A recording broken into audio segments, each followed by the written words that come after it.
Oh my gosh. Hi, everyone. Oh my God, Paul, there are people in your living room. Right. What the fuck is up, Pittsburgh? How y'all doing tonight? Oh, come on. You can do better Let's than get that. excited, Let's try y'all. that again. On. That's better. Yes. I shaved my toes to be here tonight, so it's going to be a good night. You guys are about to witness the craziest hour you've ever seen in your life. And I'm probably going to get disowned by the end of it, so we better make it a good one, okay? Absolutely. You know what, Paul? Being up on this stage in front of this audience, I feel like Cher, bitch. Do you believe in life after love? You know, I used to, but I really don't think I'm strong enough. That's for damn sure. And we not only want to welcome our in-person people, we also want to welcome our online people. This is streaming online for the online ticket holders. So thank you so much to our online folks as well. Thank you everyone for coming. We are super excited because tonight... Wait, we need to tell them who we are. Oh, shit. Whoops. Can you tell this is our first one? Welcome to the first edition of Crips and Corks Live. I'm your host, DJ, here with my co-host, Paul, as usual. And now you can talk about what we're going to do. Yes, tonight we are covering the infamous, the spooky, the sometimes incestuous Amityville Horror! Yes. Woo! Yes. That's right. We are going to be covering, if not the most haunted house in America, the most famous haunted house in America. And anyone who listens to our podcast, and even if you don't, this is the point where we like to begin drinking. That's right. So if you have your drinks, get your drinks ready, people. We're going to do a cheers, okay? So now, Paul and I will be drinking Apothic Inferno, which is our favorite wine that we have drunk on the podcast. It is also the wine that we drank when we did the original story the first time on our second episode. It is a whiskey barrel-aged red blend from California. Paul, do you want to help me do an ASMR? Oh, yeah. We'll do a makeshift ASMR pour like we usually do on our episodes for the online folks, okay? So you pour it, and I'm going to hold the microphone real close to it. Ooh. It's not really picking it up. That's not going as well as I thought it was going to. But, you know, that's life. What can you do, you know? We tried. The point is we're getting beverages. Our throats are going to be wet. And I prefer my throat wet, for sure. Yeah, there is no ASMR there. That's really unfortunate. But what can you do? That's half of our shtick gone. Well, a toast. Here's to love. Here's to honor. Can't come in or come on her. Cheers. That's nice. Tastes like home, really. And if you've ever seen one of our episodes, you know every drink we have, we rate it on a scale of 1 to 5 grapes. 1 being the worst and 5 being the best, okay? So, what would you give this drink? What would you give our good old Apothic Inferno, DJ? How many grapes are you giving it? 11. It really is. It really is that good. If you've never tried this Apothic Inferno wine, you need to get into it. But what we're going to do now is take a poll from you guys. We're going to come out and we're going to see what y'all are drinking and see what you guys are feeling, okay? Why don't I start with you, little girl? What's your name? Jesse. Period. That's an awful name. I don't know who named you that, but that's awful.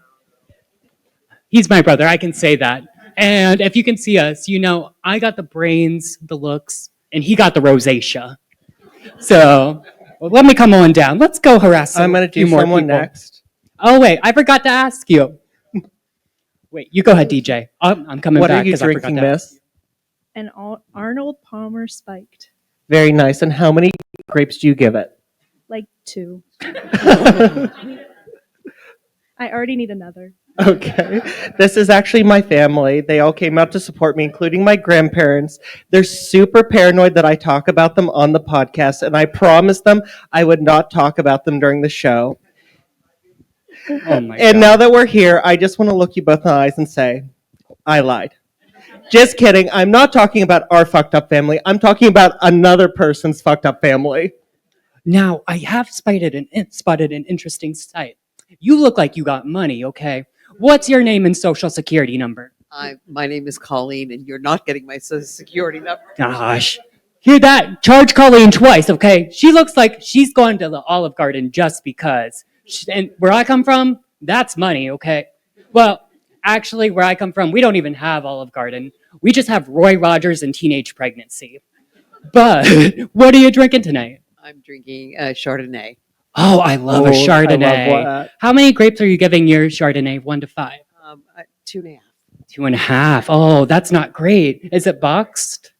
I generally like red wine, but I have this one. Oh, you like red wine. I get that. I get that for sure. We're drinking red tonight, so I get that for sure. But let me get my ass back up on this stage, okay? Please do. We've got things to cover, places to see, people to do. Right. We have a whole ass story for you guys. So, but before we get into the story, we have a little game for you guys, okay? And we're going to be playing this game throughout the entire show, okay? As you can see behind me, we have this beautiful screen with a beautiful picture on it. But we have a lot more pictures for you guys. But the problem is we need to let our tech guy Jeff know when to change to the next picture. So here's what we're going to do. Whenever it's time to go to the next picture, we're all going to go 1, 2, 3. And then in your best Cher voice, your best silly voice, whatever voice you want to use, we're going to scream, "Hit it, Jeff!" So, right now, let's do a practice, okay? Now, Jeff, this is a practice. Don't change the photo. Don't change it, okay? This is just practicing. Also, I forgot to mention, after we say "hit it, Jeff," take a drink if you're indulging in your beverages. It's a drinking game too, okay? So let's give this a go around. So, 1, 2, 3, hit it, Jeff! And then you take a drink, and we'll do that every time it's time to go to the next photo. Yes. But we do have one more really fun game for you guys at the end of the night. And this game is a favorite of a lot of former Hollywood child stars. It's called DUI. For legal reasons, that is a joke. It is a joke. For real, guys, if you need help getting home, let us know and we will help you get home. Driving drunk is no joke, okay? So just let us know and we'll help you get home. But DJ... Wait, remember, drink well, drink often, because every time you take a drink, a twink gets a negative STD test. And I think that's really beautiful. All right, DJ, why don't we get into the Amityville horror? Let's get into it. Well, we're going to jump into that drinking game right away because we have a new picture. 1, 2, 3. Hit it, Jeff! We will be talking about the home at 112 Ocean Avenue. The Lutz family bought it in December 1975. It is a 3-floor, 6-bedroom Dutch colonial house with distinct quarter moon windows on the 3rd floor. It had an in-ground pool and a detached garage/boathouse on riverfront property in the beautiful, affluent Amityville community on Long Island, where the breeze smelled like the sea and like great-granddaddy's money. That's so true. That's so true. This house really was the wine mom Taj Mahal, okay? This is a soccer mom's wet dream. And one thing about the Lutz family that will be moving into this house, we're going to get more into them later, but one quick fact about them is they are Long Island trash, okay? So we got this trashy family moving into this affluent, very nice neighborhood. Kind of think of it like if the 1,000-pound sisters were to move to Beverly Hills. It's very much like that. And you're probably wondering how a working class family who had to spend every dime to their name, plus take out some to earn it, was able to move into this beautiful home. How did they do it, DJ? I'm glad you asked. They got it for an incredible $80,000, which was half what it was valued at. And do you know why that is? It was the site of a brutal family annihilation. 1, 2, 3, hit it, Jeff! The previous owners were the DeFeo family, consisting of Ron Sr. and his wife Louise, and their kids, Ronnie Jr., Ronnie Jr., the murderer, as you can tell. Dawn, Allison, Mark, and John Matthew. And all I have to say is they got 3 out of the 4 Gospels. Couldn't they afford the 4th? See, that's true. Because one thing about a white family, they love a Bible name. I mean, my name's Paul. They just, for some reason, they really love a Bible name. You know, it reminds me, when I was growing up, I knew this woman who lived by me, and she decided she was going to name all of her kids after different virtues from the Bible. The only problem was her kids were not little angels. So there was so much shouting when you walked past the house that you didn't know if she was disciplining her kids or if she was conducting a tent revival. Hope, charity, joy, grace! Right. And then she starts speaking in tongues. You really didn't know if she was yelling at those kids or yelling in the bedroom. Hallelujah. Oh But my on the gosh. night of November 13th, 1974, eldest son Ronnie DeFeo Jr., who actually liked to go by Butch, but he was a piece of shit, so we're going to call him Ronnie. You gotta use that government name. Absolutely. Drugged his family's food and did not eat dinner with them, and while they slept in a drug stupor at 3:15 a.m., went through the house and shot them all with a .35 caliber rifle through the backs while they slept on their stomachs. Yes. And then he was so awful, he waited almost an entire day to go to his local bar called Henry's. And he walked in the local bar and he said, "Hey, guys, I think my family's dead." And then the patrons asked, "What do you mean your family's dead?" And then he said, "Well, there's a ton of uneaten deli meat on the tables, and there's blood all over their tracksuits. And we're Italian, so something's wrong there. Something's going bad." And I just want to say, we're Italian, so we can say that, okay? My great-great-grandmother Lasanti came over on that boat with arms full of spaghetti just so her great-great-grandson could make fun of her culture on a shitty paranormal podcast. And if you haven't noticed, Paul is the far more mobile of the two of us. I, on the other hand, am like Jennifer Coolidge. I'm just really into resting and hot dogs. I love a good hot dog, girl. I love a good hot dog. But yes, I am very mobile, so I will be walking around. Now, immediately upon finding the bodies, Ronnie said that his family, his father specifically, allegedly had ties to the mafia and that this was a mob hit and that his entire family had been killed on the orders of the mob. So the local police took him into protective custody.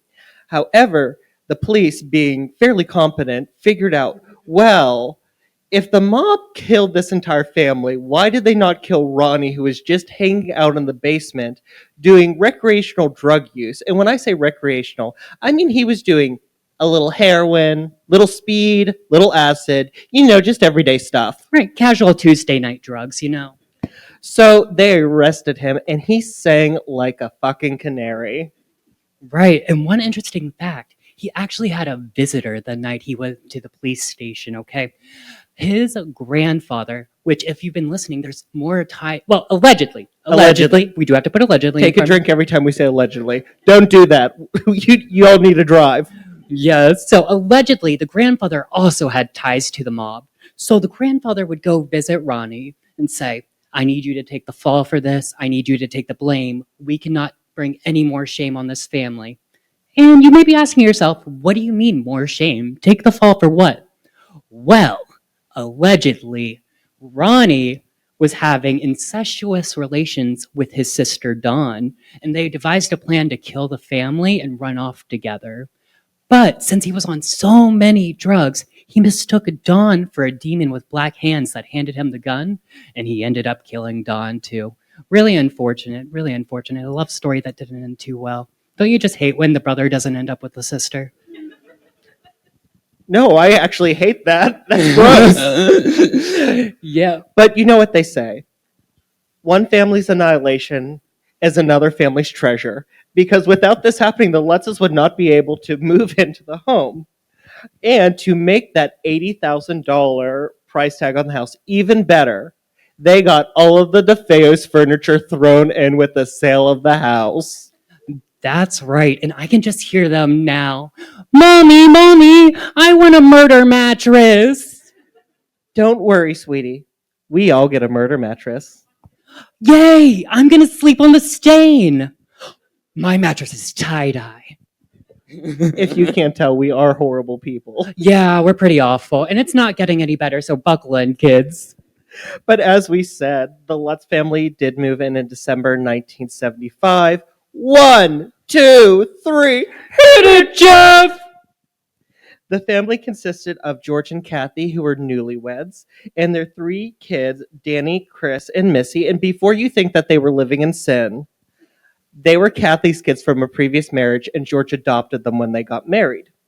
And most importantly was their family dog, Harry. Harry. And one interesting thing about Harry is within an hour of moving into the house, he tried to hang himself by jumping over a fence and he had the leash around his neck, got caught, he almost hung himself. But to be fair, he did just work his first shift as Trump's spray tan guy, and you'd kill yourself too if you saw those tan lines. Now, as they were moving in, they invited family friend and Roman Catholic priest, Father Ralph Pecoraro, to come in and bless the house because of its bloody history. Now, while he was in one of the upstairs bedrooms that Kathy intended on turning into a sewing room slash art studio slash yoga room, / deli meat storage. exactly, he heard a masculine voice growl, "Get out! Get out!" Damn, DJ. That's the most masculine I've ever heard you. Tee-hee, thanks. And like a priest when the charges get dropped, he was out of there without another word. And all I want to say is, I want to meet his publicist because somehow he went from being the bitch of the real life story to becoming the hero when the movie came out just 4 years later. I mean, he was taking on the diocese. He was doing exorcisms. He even got blinded by the demon to stop him. When in real life, he just left. I want to meet his publicist. You know what? I imagine he was giving his publicist his Pecoraro, if you know what I'm saying. Samantha Jones, do me. If you get that reference, bonus points. No, this is a portion of the show that we like to call the Lutz Family Haunting Power Hour. Take a drink after every one of these hauntings. We'll tell you when. That's right. Y'all are going to be turned by the end of this. Drinking games within drinking games. George began waking up inexplicably at 3:15 every morning. And if you want to know why that's relevant, so the hour of 3 a.m. to 4 a.m. is actually called the witching hour, right? That is the hour that demons, paranormal things, ghosts are the most active. But also, if you've been listening and paying attention, you know that's also the time the DeFeos were murdered. Spooky. Take a drink for George. He also felt the house was extremely cold. It was constantly stoking the living room fire, and if he wasn't doing that, he was outside chopping more wood to feed it. He was really obsessed with his wood. Like most men. Take a drink for that. Also, if you read the book, you'd find out that George had explosive diarrhea no less than 57 times. And in fact, he claimed that he was boinking Kathy every night from the night they got married till they moved in the house. And that was just, they stopped because he was too tired. I think Kathy finally put her foot down because he smelled. And good for her. Honestly, though, they were probably having a little too many Taco Tuesdays there, and that's what was going on there. Because they really don't look like they're handling any sort of spice, okay? It looks like if they even, took a sip or, a little dab of Taco Bell hot sauce, they would explode. Take a drink for George's asshole. Not that. Soon, George became withdrawn, antisocial, and he stopped showering and shaving and going to work. And honestly, if you just take a look at him, this is not an attractive man. This is a man who looks like he smells. So you know, between the explosive diarrhea and not showering, he smelt like a truck stop shower drain. He looked like one a little bit too, but also at the same time, he kind of looks like Andre the Giant a little bit. And also, where's his neck? But also, if you've ever seen the Amityville movies, I need to meet his publicist because in every single one of those movies, he's ripped, he's muscular, he's always shirtless, muscles glistening. His publicist did him a lot of favors, okay? At least he had a neck in the movie. Samantha Jones, do me. Take a drink for Samantha Jones. Oh my god. Kathy, for her part, became depressed and felt phantom touches, specifically phantom embraces in the kitchen, accompanied by the feminine scent of cheap perfume. Which is really interesting because the only time I feel a feminine embrace from behind is the Wendy's worker trying to get me to put my pants back on. Yeah, I'm not welcome back at most Wendy's. It's really unfortunate. Take a drink for Wendy's. Missy, the youngest of the children, began talking to invisible beings, at one point saying to her mother, Mama, do angels talk? Which is creepy as shit. Oh, Honestly, yeah. As a creepy kid myself, that's a little too creepy. right, that kid would be out of there, or I would be out of there. One of the two, they would be up for adoption. We ain't playing that game. But also at the same time, I do know angels talk because I've been through an Arby's drive-thru, and they are doing the Lord's work there. Take a drink for Arby's. Oh, I love their beef. I love some roast beef. Get into Arby's, okay? People be making fun of it, but Arby's is amazing, and y'all need to get into it. That's the real Amityville haunting. What happens to you in the bathroom after eating Arby's? Honestly. Moving on. Chris and Danny, formerly super loving and supportive of one another, began to fight physically constantly. But honestly, I gotta say, at least they were fighting physically and not what Ronnie Jr. and Don were doing. Yeah, it's a much better sibling relationship than what the DeFeos were doing. A lot Yeah, less it's just incest. normal to fight with your brother. Oh, I know that's right, honestly. As kids, me and my brother would fight all the time. We would wrestle and hurt each other. I'm sure you have a brother too, so I'm sure you relate. Yes, I do. Take a drink for siblings in general. And both Kathy and George, formerly laid back and fairly chill parents, began to discipline their children physically constantly. Well, to be fair, they probably just realized how satisfying it is to hit your family or your podcast co-host. Please not again, we're in public. Take a drink for me. So, in summary, George was chopping kids and beating his wood. Wait, what? You're gonna have to Scratch switch that. up. He was chopping wood and beating his kids. Okay, sounds a lot better. That sounds right. And that concludes the Lutz Family Haunting Power Hour. You don't have to drink every time we mention haunting now. Wait, is anyone feeling it already? Anyone feeling the alcohol feeling good? Not one person? You gotta Y'all drink need to more. get sipping, okay? There's at least 2 sober people here, okay? Y'all have rides home, I promise. There's Uber. Y'all need to get drinking. Get into the gig, okay? Also, remember, the more you drink, the prettier I get and the funnier Paul gets. It's true. It's very true. Saying the silent part out loud. Very true. Very true. All right, DJ, let's get into the next part here. Yes. So, after most of us, I would be running. I would say, when in doubt, move out. But the Lutzes stayed, and they kind of, especially George, took it as a personal vendetta to stay. And things just got weirder. First of all, in Kathy's upstairs sewing room, art studio, yoga room, deli meat storage, MLM marketing product storage room. She just looks like somebody would sell Mary Kay or Avon, honestly. Right. I know that room was full of Mary Kay and Avon. Well, do you know what else it was full of? Flies in the middle of winter. And I'm not talking about a couple hundred. I'm talking about a couple thousands. The windows, the walls were covered in them. And her and George and the kids would go through with rolled up newspapers or magazines, killing them. And they would see all these flies on the floor, and they would go get a broom, and they would come back, and all the flies would just be gone. And they would return like an hour later. But honestly, that's not surprising because that room is full of yoga sweats and deli meats. It's just like a breeding ground for flies. That's not supernatural, okay? Well, this might be supernatural. It was also in this room that one day Danny opened up the window to call to George, who was out in the garage. And as he was there with his hands up on the sill, the window slammed shut, crushed his hands. And when Kathy and George came up, they couldn't get it up, saying it was as if a superhuman strength was holding it shut, or if it had been nailed shut. And finally, after like 10 minutes, they got it up. And obviously, poor Danny, his hands are just crushed. So they take him downstairs to try and like control the bleeding so they can take him to the hospital. And as they're sitting there, the bleeding stopped on its own and his hands reinflated. Which would be the weirdest feeling ever. Like, I can't even imagine. Like, your hand gets crushed, then out of nowhere, it gets reinflated and just like re-put back into place. Honestly, it just sounds like it would feel gross and awful. And I don't even want to think about that. And don't forget the sound of it. Oh, God.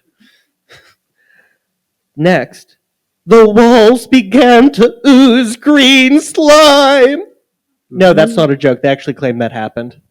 Oh my gosh, I can just picture them like, God damn it, George, I told you to stop feeding the kids asparagus. They're pissing on the walls again. It smells like a TJ Maxx dressing room in here. If you read the book, you know George was not feeding those kids anything. Because over half of the book, when Kathy's not being demonically taunted, she's putting cabinet liner on the shelves. Like George put her in her place in this book. And I know some of you remember cabinet liner, okay? My grandparents used to have cabinet liner in their home. I know all about cabinet liner.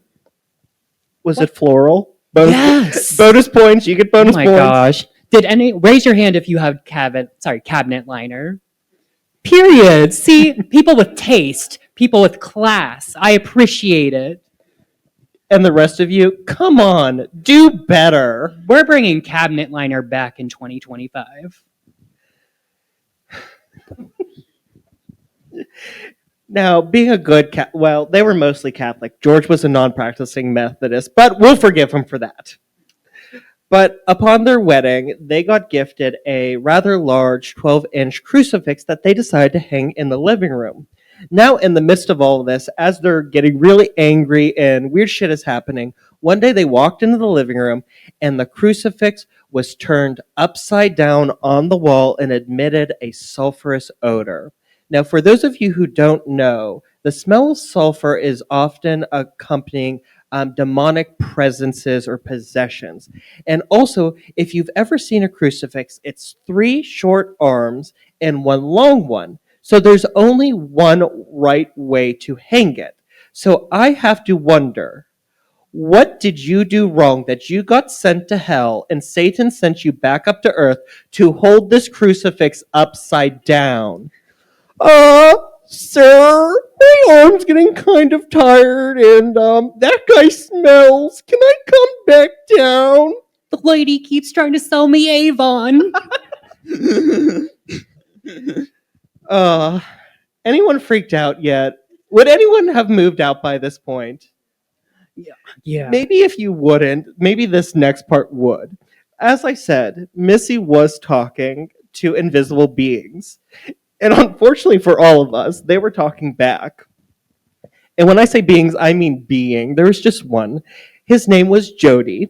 He was a giant pig with glowing red eyes and wolf-like teeth that said such innocent, innocuous things like, "You're gonna live here forever!" and "Don't worry, it'll all be over soon." But, this is the creepiest part about Jody. Maybe he's not actually a demon. Maybe he's just awkward and was love bombing. I mean, Paul, you've said all of that on a first date. Damn, clock me like that in front of everyone. Like I have, but still. And also, if you read the book or see the movie, George and Kathy are so busy having diarrhea and fighting over whether or not to move out. No one's paying attention to the kids. And Jody's the only one babysitting these kids, so maybe he's not the bad guy. Justice for Jody. Right. But it does make you see why all those kids got abducted in the 70s. The parents aren't paying attention to these kids, and this little girl's so trusting. She's out here hanging out with demons. When I was a kid, my parents put the stranger danger fear of God in me, okay? I still piss anytime I see a white van. I cannot walk past an elementary school anymore, okay? Those things are full of white vans parked out front, and you know what those white vans are doing outside that elementary school. Now, all of this came to a head, and the family decided they were going to leave. And then a hurricane hit in the middle of January. So they decided to stay. I love a January hurricane. George stayed up all night and soon found himself paralyzed in bed. And he heard the sounds of a disembodied marching band going throughout the house.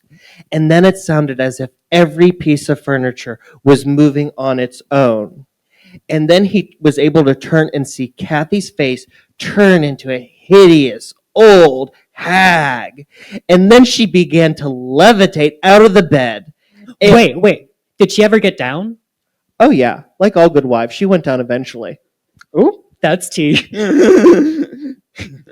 And just when he thought it couldn't get any weirder, he felt a pair of hooves standing on his chest, pressing down. And just when he thought he was going to die, he heard Chris and Danny screaming from upstairs. And it knocked him and Kathy out of whatever coma, catatonic state they were in. And they got up and they grabbed Missy and they run out. And Chris and Danny come running down. Mommy, Daddy, the monster's going to get us. And they look up the stairs. And there they see a ginormous figure with a pig's head and white robes pointing at them. And they fled, never to return again, after living in their dream home, which turned into the house of their nightmares for only 28 days. Which is crazy. And honestly, after seeing all that and experiencing that in one night, I would have left too. That is so scary. I can't even imagine. So I really don't blame them for fleeing that house. Now, obviously, this was big news. The murder house is haunted. And the newspaper started covering it, and New York Channel 5 was preparing an expose on whether paranormal activity was real or not. And so they called the Lutzes and they said, can we use the house you're not using for our news report? And the Lutzes did agree. And whenever the crew would go over to like scope it out or set up or whatever news people do, What do they do, actually? That's a good question, DJ. We'll have to look that one up for later. I think we have a friend in the audience who could tell us during the Q&A, but we'll come back to that. That's right. Now, it should be noted that whenever they would come, George Lutz would meet them on the sidewalk out front, give them the key to go in, refuse to enter, and go wait in his truck across the street. Which adds a lot of validity to this haunting for me, because the fact that he won't go back into that house adds a lot of validity to me that he was actually that scared and something did happen there. Now, on the night of the investigation, a news crew that consisted of cameramen and audio men and a reporter showed up, and they also brought some paranormal experts. This team of paranormal experts included 110% truth teller and not a showboat, demonologist Ed Warren, Most trusted guy in the paranormal community. his equally trustworthy and allegedly clairvoyant wife, Lorraine. You've all seen The Conjuring. Can you understand our sarcasm? Right. Not at all showboats. Not looking for publicity at all. Not looking for money either, just down to earth people. And one clairvoyant was not enough, so they also invited psychic Mary Downey Pascarella. And now, have any of you been in a room with a psychic before? Have any of you been in a room with two psychics? Because if not, it gets theatrical fast. I'm sensing the presence of a woman. I'm sensing the presence of an old woman. I'm sensing it's your mother. Don't you talk about my mom like that! I'll tell everyone what you did about the Buffalo Wild Wings. We had to pay off that waiter. I'll tell everyone you did. Oh, sorry, guys. I went to public school. Just a reflex. Public school was pretty wild. Okay, sorry about that one. Paul, not here. There are witnesses. Right, I can't hide the bruises here. Yeah, I left my sunglasses at home. Help. Angel shot. So as the night went on, things got as theatrical as that skit was. We do have a picture of the Warrens. I always let's forget show that them what one. they look like. 1, 2, 3. Hit it, Jeff! At one point, Ed tried to go upstairs to investigate, but a legion of demons flew through his chest in an attempt to stop his heart, and he couldn't make it up. But honestly, I just think he looks like a man who can't climb a flight of stairs. Honestly, the diabetes was probably catching up. That or the deli meat. He looks like he's eaten a lot of deli meat in his time. As for Lorraine, she went around the house in her clairvoyant way.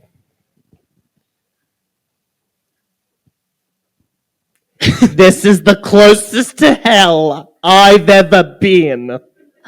Which is saying something, because if you know anything about the Warrens, it's probably that they are the caretakers of the demonically possessed Annabelle doll. So if this is the closest to hell that she's ever been, going home to Annabelle was probably like going home to a shitty roommate. Where's the rice pudding? Who ate all my rice pudding? Annabelle, did you eat all my rice pudding? Don't take that tone with me, young lady. I will banish you to the ninth circle of hell.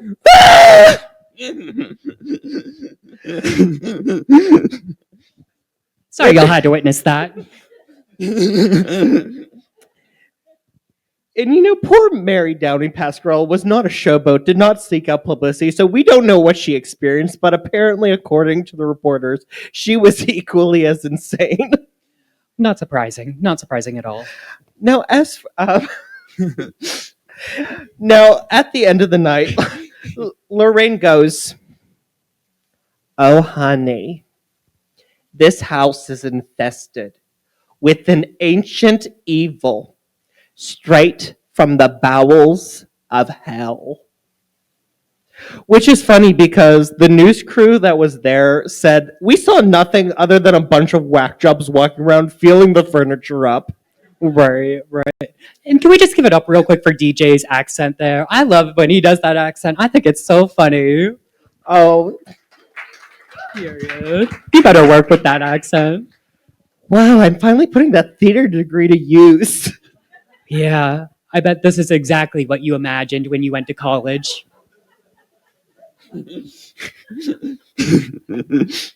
You got me there, bitch. You got me there. Yeah, I wasn't imagining this either. I went for finance, and here I am. So, despite the Warrens feeling up the furniture, having legions of demons flow through their chest, and nobody saw anything, they did capture one piece of photographic evidence.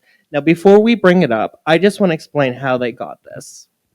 On the second floor landing, they set up an infrared camera on a time release, so it would take pictures at intervals without anyone being there in an effort to capture something. Because I will say, sometimes you do a paranormal investigation, you don't actually get anything because, I don't know, the ghosts just don't want to because they're a dick or you're a dick. Either one. But it only captured one picture. And we're going to bring that up now. And before we bring it up, it is kind of terrifying. It's a pretty spooky picture. 1, 2, 3. Hit it, Jeff! So, as you can see, this isn't a laugh part. I mean, you can keep laughing. We love the laughs. This is just like every play I did in college. When I died, somebody laughed. They were just envisioning the real thing. Me too. As you can see in the large picture, you have the landing and you see this little circle here. And that's the detail where you can clearly see what appears to be the face of a young boy with glowing eyes.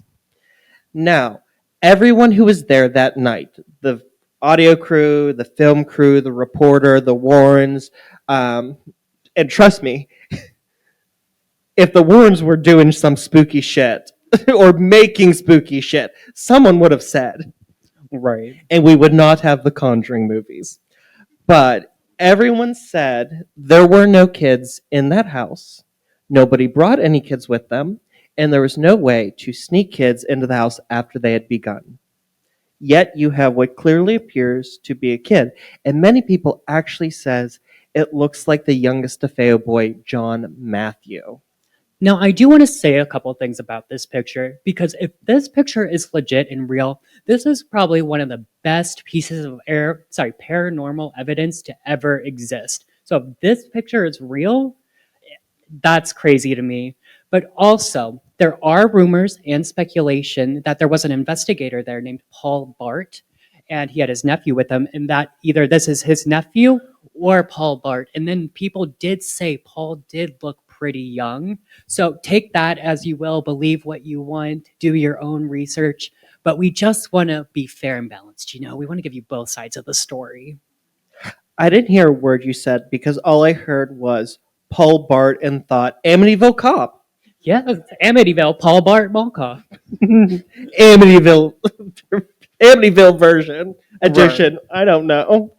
It's fine. We'll get into the movies later. Oh, trust me, we're coming for those movies. Now, after also, and this is probably the most damning thing about that investigation, the reporter who was on hand said, the scariest part of this entire investigation, including this picture, was the 2 hours he spent seeing the movie in a theater full of rowdy teenagers. Yeah. I relate. And I have for sure been in a movie theater full of rowdy teenagers. Back home, the teenagers would swarm the mall in the movie theater on a Friday night. And so everyone knew just to stay away from the theaters because you would see a whole lot of things there you don't want to see, okay? You could probably see some things that could put you on a list you don't want to see in that theater. Jesus. And I thought I was the scariest thing happening on this stage. Now, after this investigation, the house was foreclosed upon because the Lutzes weren't living there. They couldn't make the payments. All the furniture that was the DeFeos, and then whatever the Lutzes brought in, which wasn't much, honestly, was sold off at auction, and it was sold. Now, what did the Lutzes do next? Well, they did what any honest to God, truthful people who had been through a trauma would do. They sold their life rights to an author to write a book. Just a year and a half after they fled in terror, Jay Anson released his seminal work and New York Times bestseller, The Amityville Horror. And it was an absolute sensation. You have to remember, this is just a couple years after The Exorcist. This revitalized interest in the Catholic Church when it was starting to wane. You had non-Catholics walking into churches at random going, I need an exorcism, I need an exorcism. America was just primed for something like this. And unlike The Exorcist, this claims to be true. Right. Because the one thing about this story, it gave an actual physical place to the haunting where The Exorcist did not. So people had something to look to that put fear in them, right? And I do think it is really interesting how this, such a horror, spooky movie, The Amityville, could like bring people back to the church. Like that's just so interesting to me. Like I feel like they were trying to do the opposite, but they ended up bringing people back to the Christian church because people were afraid of the devil again after seeing the movie. Yeah. And to add to the someone's having a good time.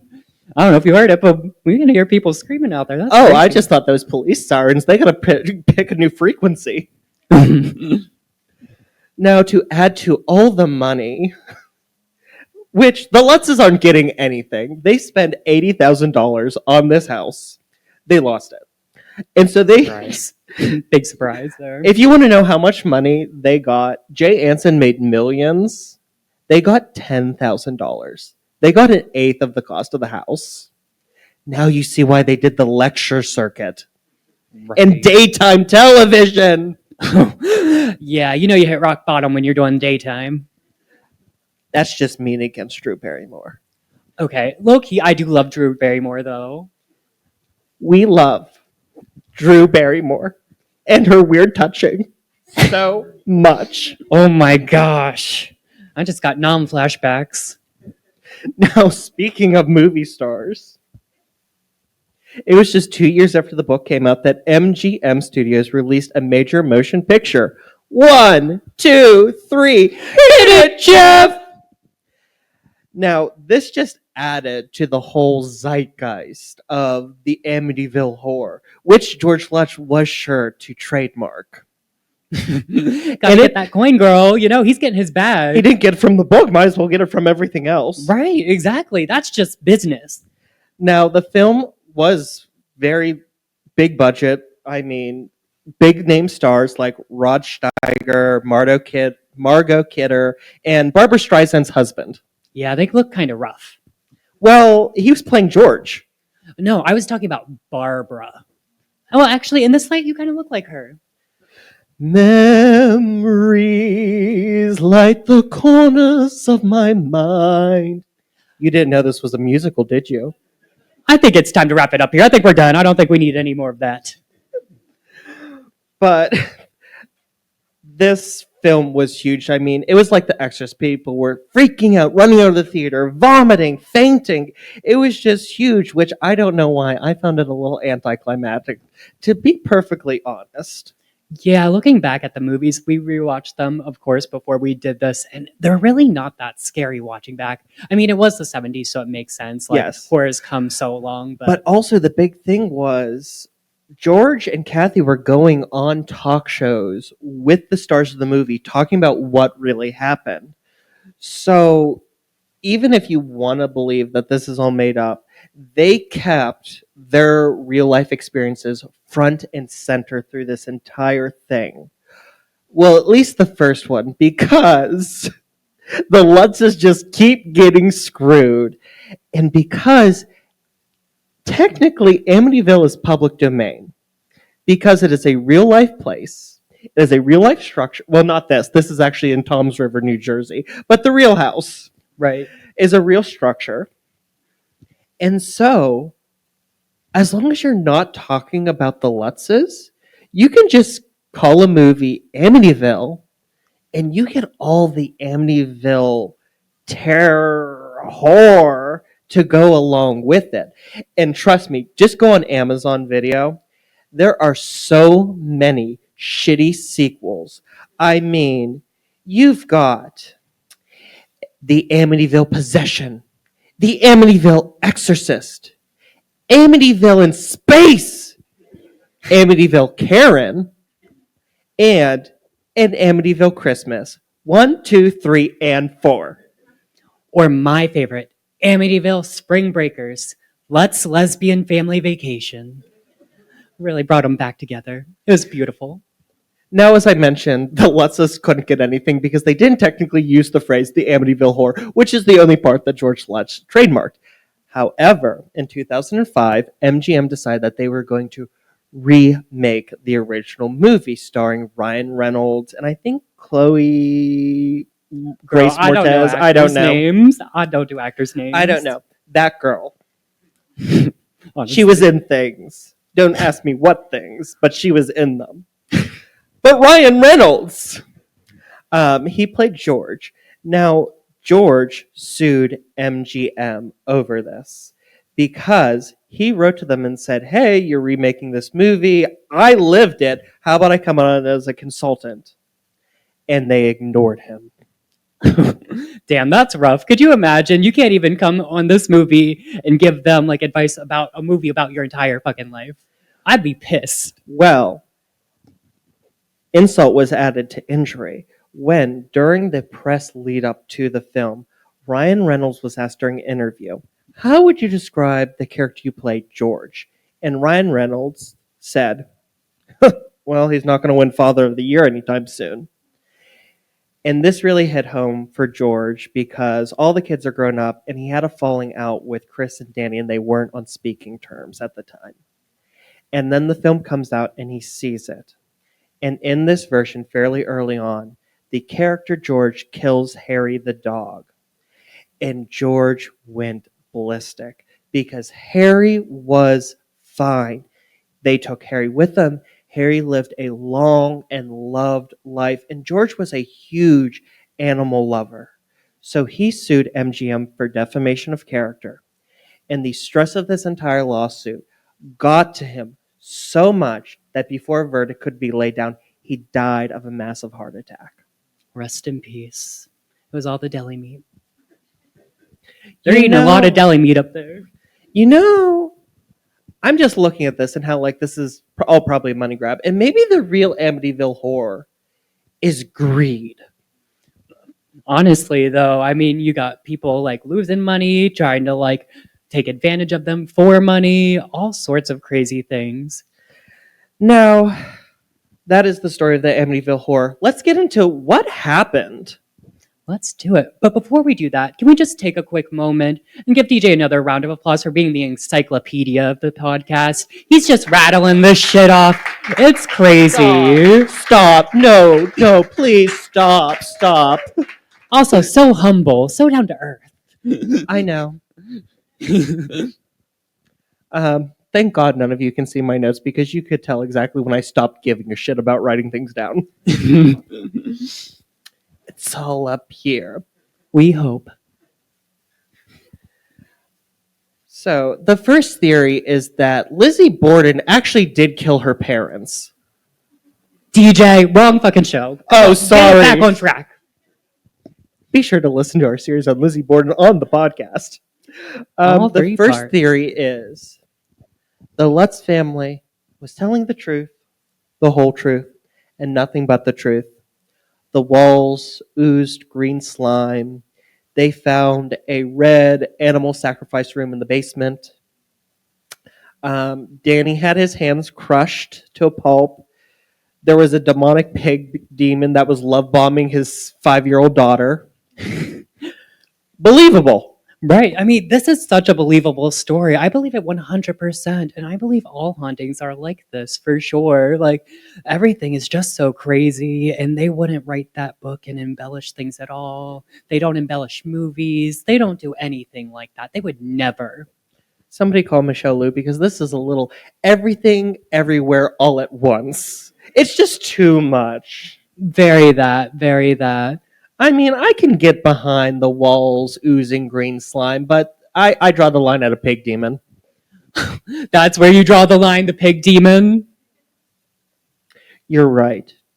I draw the line at a pig demon turning himself into a babysitter because those parents weren't worth shit. Honestly, justice for Jodie again. She's Can the we get a round of applause for Joe? No, don't. Like, we don't know if it is a real demon or not. Jodie's the single mom that works too hard and loves her kids and never stops. Jodie's the Reba of the household. Hear me out. A remake of the Amityville Horror, but you cast all first-time actors except for Jodie, played by Reba McEntire. Period. I could see Reba as a pig demon. That would be interesting. Cheyenne! Van, what are you doing? I love that show growing up. Now, this next theory I actually came up with when we did the episode on the show. And you have to remember that just a year before, brutal, brutal murders occurred in this house. And all of the victims' furniture is still in situ. So, in essence, the Lutz family was moving into a crime scene. And the DeFeo's family life wasn't all that great. Many people have come out and said that Ron Sr. was actually very abusive towards his wife and all of his kids, especially his wife Louise and Ronnie Jr. He was just constantly beating on Ronnie Jr. Multiple times would he throw him headfirst against a wall. At one point, Louise actually left Ron, and Ron co-wrote a song called The Real Thing, and it was recorded by jazz legend Joe Williams. Yeah, he really recorded that song after beating his wife to try to get her back. And she did go back. She did. And there was just so much anger. I mean, at the time, she was 18, Ronnie was 23. She wanted to move to Florida with Ronnie, and her parents kept telling her no. And the family was just constantly fighting, and you have Ronnie who can't keep down a job, and he's constantly on drugs, and it's just not a good thing. And all of that, regardless of the murders, that seeps into a space. And the Lutzes just moved into it, and they moved into this festering cesspool of anger and hurt and fear, because getting back to the murders, oh my God, 6 people shot. Right. All of that negative energy basically kind of imprints on a house, and they call that a residual haunting. So basically, what a residual haunting is when something traumatic happens, that energy lingers around, and the soul or spirit associated with it plays that traumatic event over and over again. So they're basically reliving it in spiritual form, right? And that's what they consider a residual haunting. And I could very much see a residual haunting happening in this house. The night of the murders playing over, the family might not even know they're dead. I mean, you go to bed and then you're shot in your bed. So your spirit, your soul, whatever, doesn't even know you're dead. So I think out of all the stories and like everything we're going to say about the Amityville, I think this is what most likely caused the haunting of this house was this traumatic event, all the negative energy, and also all that negative energy amongst this family went unresolved. They were murdered. Like there was no like peace that ever came to that family before they died. And that'll linger in a house. I mean, like you said, their furniture is still there and they're living amongst this furniture, and that negative energy just seeps into the furniture and everything. And if they were intelligent spirits who just didn't know they had died, and the Lutzes moved the furniture, I'd be pissed. Who the fuck moved my couch? That's why the mom's sticking around. She's pissed about her furniture and she's trying to keep the kids in line. She's got the one kid playing with a demon. Like that mom is probably stressed in the afterlife. You know, I gotta say here, Louise DeFeo was the real victim of this, because let's leave the spousal abuse, which we do not condone at all here, aside.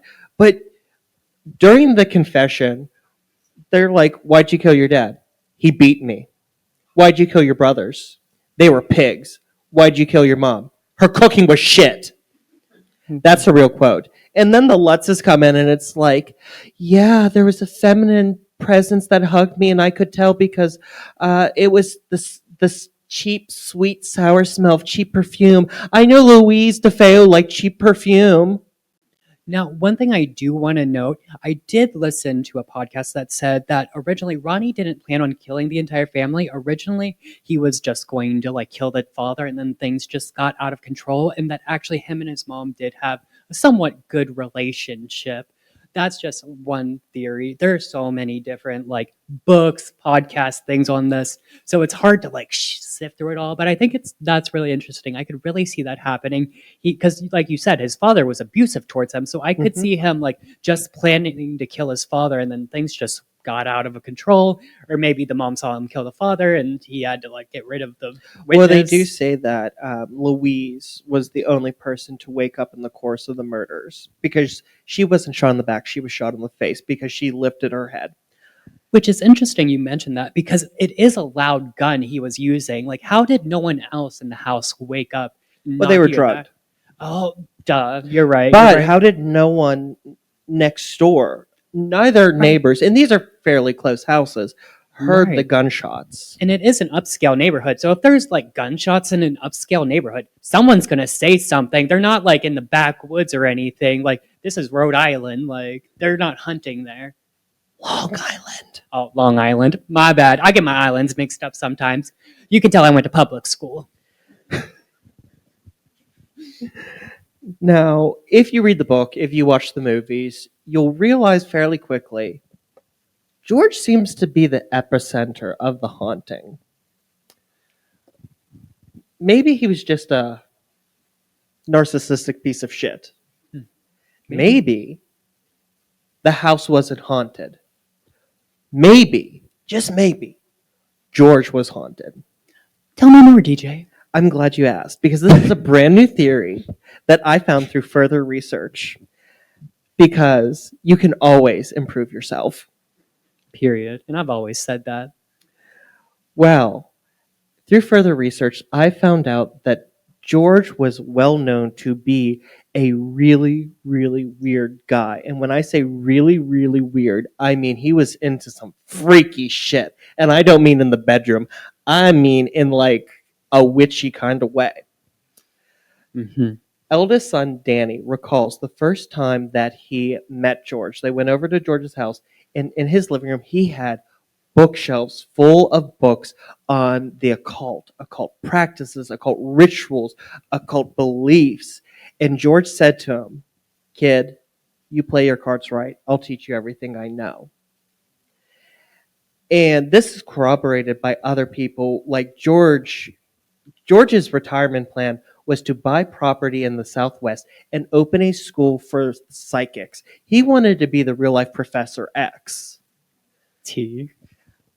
I mean, people have talked about like going to see him at conventions, and he walks in and he's glowing green.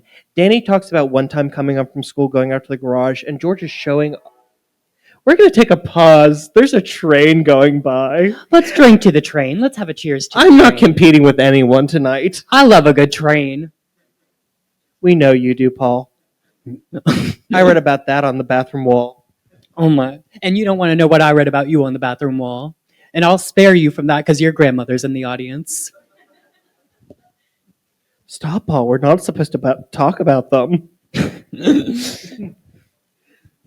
Okay, it's fairly well gone. We're going to keep going. Where was I? Glowing green. Yeah, Did I these talk glowing about the green. spinning screwdriver? No. Okay, thank tell him you. about the screwdriver. Danny walks into the garage, and George is going like this, and a screwdriver is levitating off the workbench. And before you think this is all hoo-hoo, hey, woo-woo, I heard an interview with a guy named Jason Gowan. And Jason Gowan worked and was friends with George towards the end of George's life. And he gave an interview on Greg and Dana Newkirk's Haunted Objects podcast.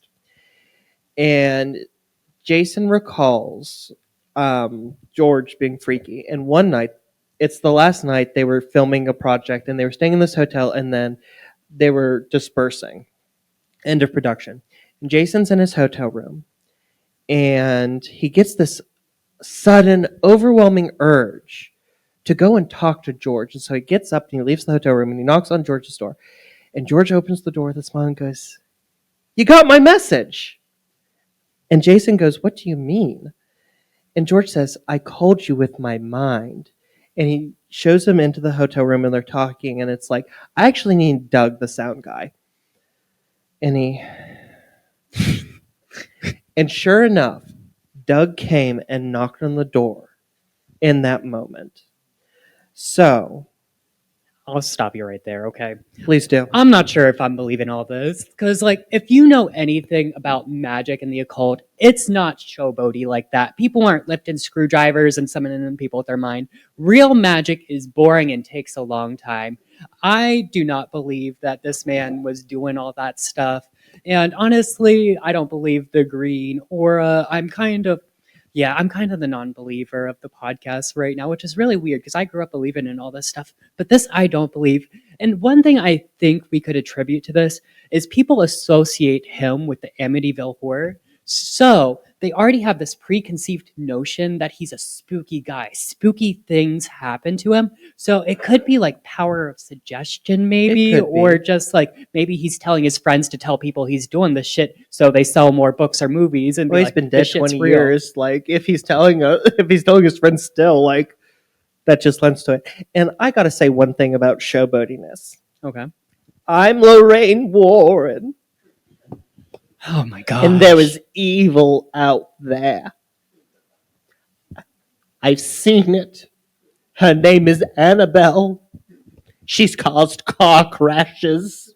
She's killed grown men. And worst of all, she ate all my rice pudding. Oh my gosh. No, I agree with you. That is a lot. I do believe like some of what Jason Gowan said, just because that's really weird. And like you could hear in his voice that he was still, years after this happened, years after George was dead, was still freaked out about it. But I do believe, because I mean, if you play with something that you don't know what you're doing, you can wreak havoc with the spiritual world. You should not summon anything. You should not invite anything in. So I think, and I mean, Jason did say, and other people have said, George basically admitted he bought that house because of what had happened there and because he wanted to experience something. So I think he went in, he did something that he did not know what he was doing because middle-aged white dude in need of a hobby. Honestly. And he unleashed something that he couldn't contain. Yeah.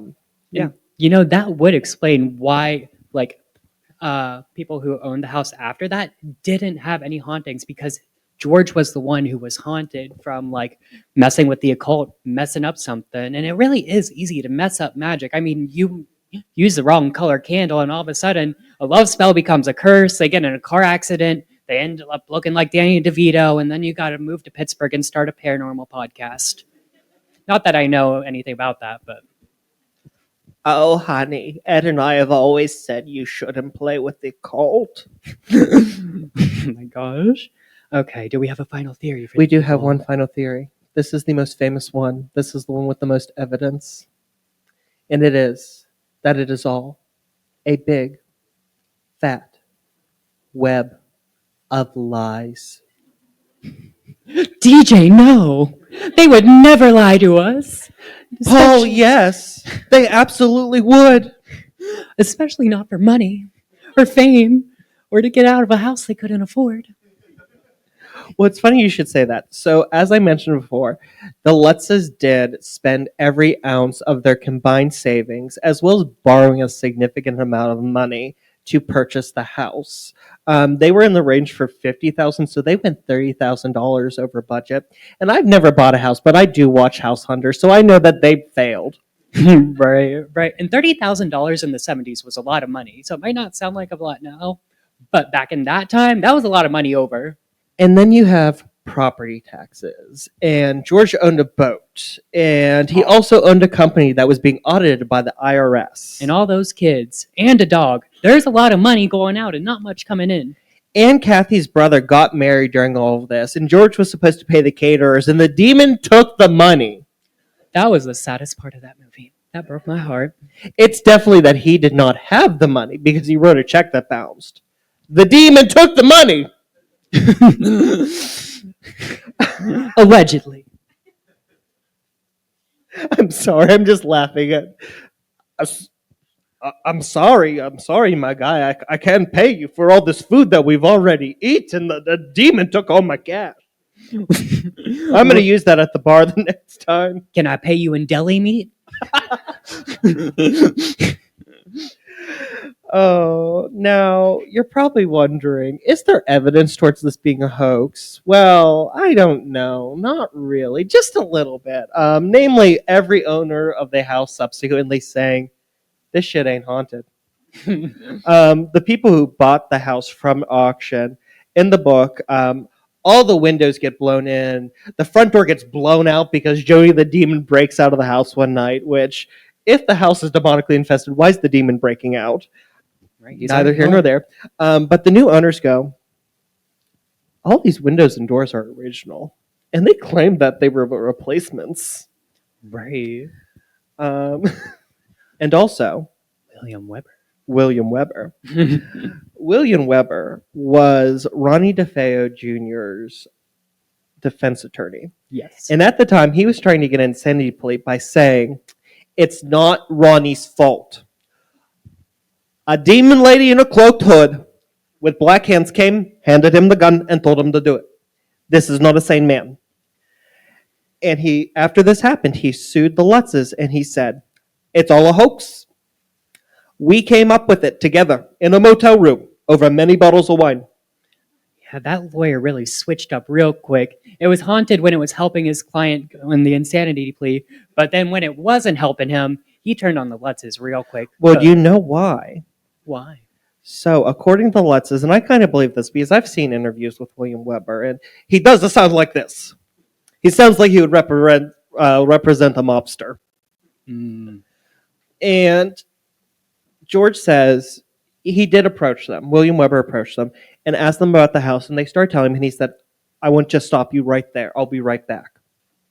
And he comes back a couple days later, and he says, I'm going to help you guys big time. I'm going to make you a lot of dough. Just sign this here contract, which gives me 10% of all profit and gives Ronnie DeFeo all 10% of all the profit. And the Lutzes ghosted him. Well, yeah, you don't want any money going to someone who murdered an entire family. That contract basically was giving a murderer money. And so, if you want to know how this was resolved, the judge threw the case out, and he reprimanded William Weber from the stand, saying, we have entered a dangerous point in the history of this nation when criminal lawyers turn into entertainment and literary agents. So true. So true. Now, nonetheless, the book came out. Jay Anson made millions, gave the Lutzes $10,000. But it wasn't all good for Jay Anson because Jay Anson got sued. What? How could he? Why? This is all the truth. I'll tell you why. Now, he was very open and honest that he changed many of the names in the book. Father Ralph Pecoraro became Father Mancuso, and other things were changed. But he talks about this police officer who was watching the house and came and investigated a little bit. And he also was on the DeFeo case.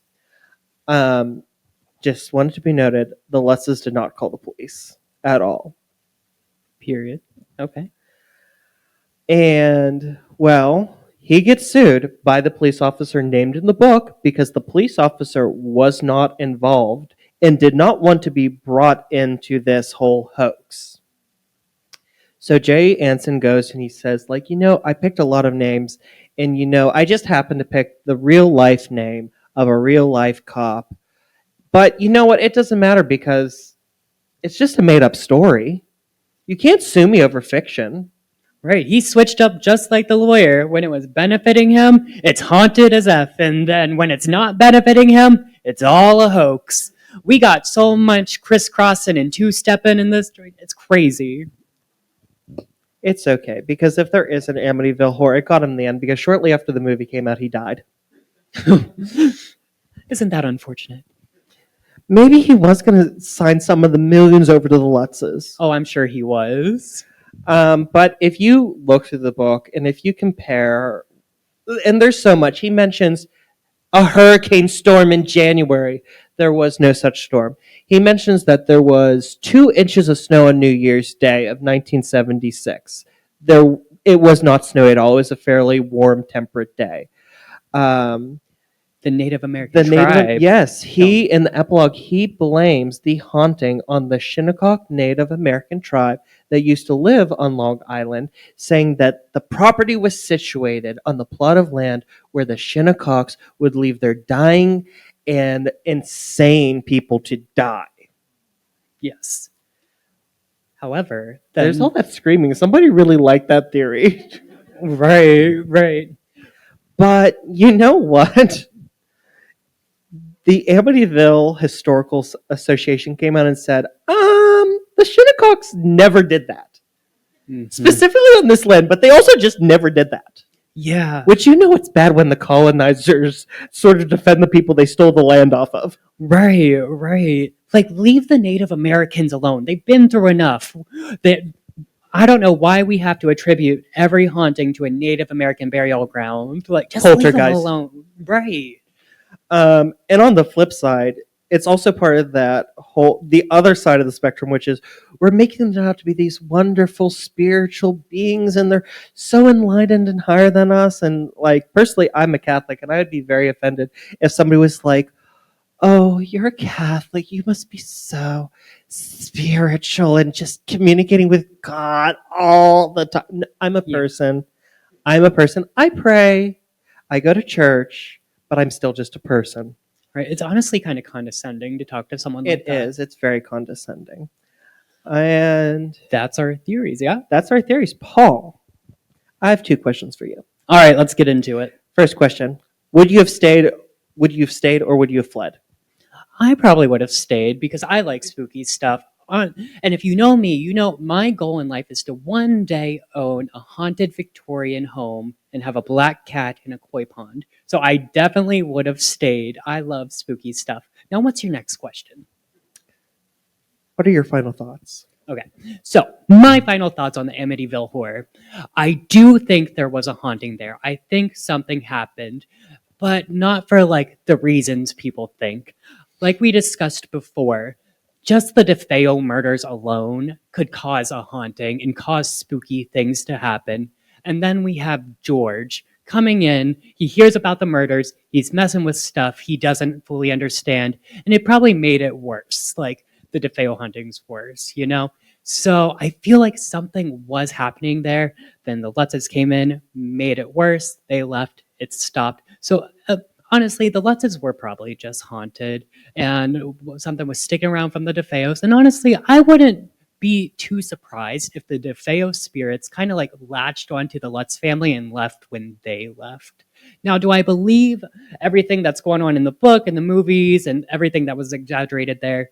No. But I do believe something happened there, and I do believe it was a mix between it being a residual haunting from the DeFeo murders and George messing with things he didn't fully understand. How about you, DJ? I would have stayed in the house because my name is on that mortgage, not the ghosts. And they got to stop acting like they're paying the bills, and I will tell them that. This is my house. You get out. That's so true. We talk about all the time on this podcast. Ghosts really be acting like they paying bills of your house. They're turning on lights, opening windows, putting up your heating bill. They act like they paying bills in your house. And that would piss me off. Louise, shut the window. It is -3, and the electric bill is in my name now, not Ron's. As for my final thoughts, I agree with you. I think it's the perfect storm of the Lutz is moving into a crime scene. I cannot get over this enough. Literally, the realtor came in, she wiped some of the blood off the walls and went, okay, that's good. The Lutzes did not paint. Kathy put some shelf liner in the cupboards. Bringing it back. I do want to go back to the murder mattresses. They did throw away the mattresses and got new mattresses. The Lutzes brought their own mattresses. Allegedly. You can't tell me. No, that one was proven. That one was proven. You can't look at that family and tell me they weren't sleeping on the stain. I think, well, George not showering and having diarrhea. He was sleeping on a stain. It just was not a blood stain. That's true. That's true. But back to my thoughts. I do think that it was them moving into this terrible place, and they had their own problems, which I think that exasperated the negative, unresolved energy of the DeFeos. And then you have George, who I do believe was a creepy guy. I mean, just look at him. Don't look at Josh Brolin. Remember what George looked like. No neck. Remember the no neck. I wish I would have put that picture I showed you the other night where he had like the Bieber cut. He's like 50 years old. He's got the Bieber cut. Right. There's some pretty rough pictures of them out there. Go give it a It Google wasn't search. cute on Justin Bieber. It's not cute when you turn 50 and you have a beard either. But you have him coming in, and I don't care whether it was a Ouija board or a seance or if he drew a pentagon on the ground and went, "Ooh!" He did something. I do not doubt he did something, and he could not contain it.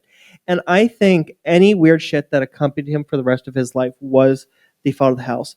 And I think this and this were wildly exaggerated. Very much. Jay Anson, literary genius, truth teller he is not. He should get together with the Warrens. He did write a good book. We will give him that. Oh yeah, I couldn't sleep after I finished it. But I do not believe that it was a hoax because Missy never talked about it publicly, ever. She claimed to not remember, but her siblings said that she was terrified to talk about it. She's no longer with us, so poor Missy. Rest in peace. But Chris and Danny still are, and they've both talked about it, and they're both terrified to this day. And one thing about a hoax is never involve children in a hoax because they will rat you out. And that's why I'm so excited for these kids of celebrities to grow up. I need to hear what Kim Kardashian's daughter is going to tell us about her. I'm so excited for that. But no, honestly, because when you have kids and you get them in a hoax, either you have, Mommy told me to tell you that there's a pig demon and his name is Jody, or they grow up and it's, I'm tired of getting 2%. This is all a bunch of bullshit. Got to get that money. It's all about But also on that Haunted Objects podcast, Greg and Dana, they own a traveling paranormal museum, and they have a plank from the actual house. And Chris Lutz came to one of their events, and he introduced himself, and he said, I know you have a piece of the house. Can I see it? And they brought it out, and they said that was the look of a man who was horrified. That is the look of a man who saw something. And he looked at it, and he went, huh? And he walked away. He walked right out of the event. He was supposed to give a panel and he walked right out. And you don't do that over a hoax. That's so true. That's so true. Do you have any other thoughts, DJ? No, I think we have a couple minutes. Yeah, we can take a few questions from the audience. So, what we'll do, does anyone have any questions, any comments, any concern, any questions for us? Have we been to he asked, have we been to the house? Oh, thank you. I was just going to have them call out and I was going to say it in the microphone for the stream. No, it is still standing.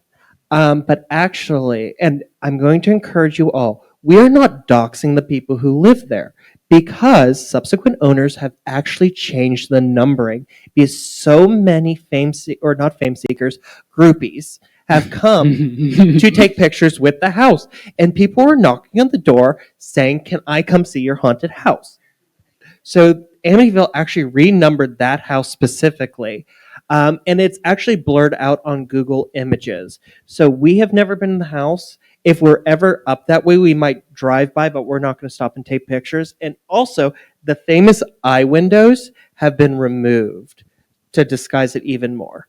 And can I just say, that is such a missed opportunity because if I owned that house, I'd be charging $60 a head for tours. Trust and believe, I would get my share if I owned that house. I don't know who's owning this house right now, but they're stupid and they're missing out on a lot of money. Anyone who bought our merch, now you know who came up with the prices. Other questions? How do I keep my figure? How do I keep my figure? Well, I keep it through a regimen of diet and exercise and doing whatever. Wow, I can't talk about you on the podcast. Do we have? I think we'll take one last question. Okay, in the back.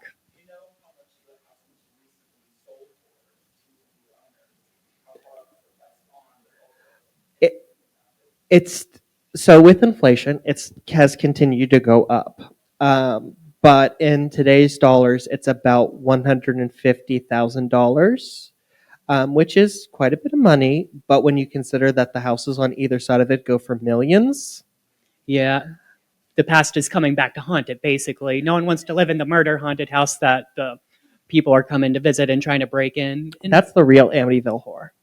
really, very much that, very much that. All right. Is that okay? Oh, did we awesome. do it? Holy shit. Holy shit. I'm tired. Are you? I'm exhausted, girl. I'm about to go finish the rest of this bottle of wine, get a McChicken, put on 1,000-pound sisters, and have a good night. You keep eating McChickens, you're going to join the 1,000-pound sisters. You know what? You got me there. We are so happy that all of you could come out and join us for our very first live show. You have made... Yes. Thank you all so much. Thank you. Thank you. You all, seriously, all of you in person, all of you who have tuned in, you've made this an incredible experience. And we just want to give a couple of thank yous. First and foremost, a huge thank you to Jeff, the owner of the Paduti Live Podcast Theater, who has also been running all of our tech tonight. You have been absolutely amazing to work with. Thank you for running all of our tech, and we're so happy to be able to call you a friend of the pod. Yes, thank you for letting us do the dumbest shit you've ever seen on stage live. And also, give yourselves a round of applause. You guys were an amazing audience. Thank you guys so much for coming out tonight. And online people, clap at home, I guess. Seriously, thank you for coming out to see us do the stupidest shit you've ever seen done on stage. Next, a huge round of applause for the one, the only, the Solange to my Beyonce, the Ralph to my Bill, the Serena to my Venus. No, seriously, to the wonderful, my best friend, the person who drives me to do the best I can on the podcast every single week, Paul.